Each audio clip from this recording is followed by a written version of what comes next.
என்ன தக்காளி குழம்புல தக்காளி கம்மியா இருக்கு? அது சாம்பாரா முண்டம்?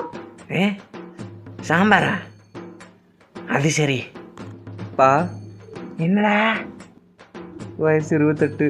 ஆமா, உனக்கு வயசு 28. அதுக்கு என்னப்பா? I told about my marriage life பா. கல்யாணமா? ஓ மகனே நம்பி எந்த பிள்ளைடா வரும்? நீயா லவ் பண்ணி எதனா பிள்ளைய கூப்பிட்டு வந்தாதான். எதனா பிள்ளைய லவ் பண்ணுறியா சொல்லு, நான் பேசுகிறேன். லவ் பண்ணுறேன் தான், ஆனால் உங்கள் வீட்டில் ஒத்துக்கணுமே. யாரும் ஒத்துக்க மாட்டா. வேற யாரு? அந்த பொண்ணு தான். இந்த மாதிரி காமெடியெல்லாம் கேட்கணும் தான் அன்னைக்கே கள்ளிப்பால் ஊற்றுன்னு கேட்டியாடி? அதுக்காண்டி தான் நீங்கள் சாம்பாரில் விஷத்தை கலந்துட்டேன். எது? அதுக்காட்டி தான் நீங்கள் பாசமாக சாப்பிடுன்னு ஊட்டி விட்டியாமா? ஐயோ, நானும் அதைத்தானே தின்னேன். என்ன ஏன்டா மௌன ராக சீரியல் பார்க்க விடல? சாவுங்கடா.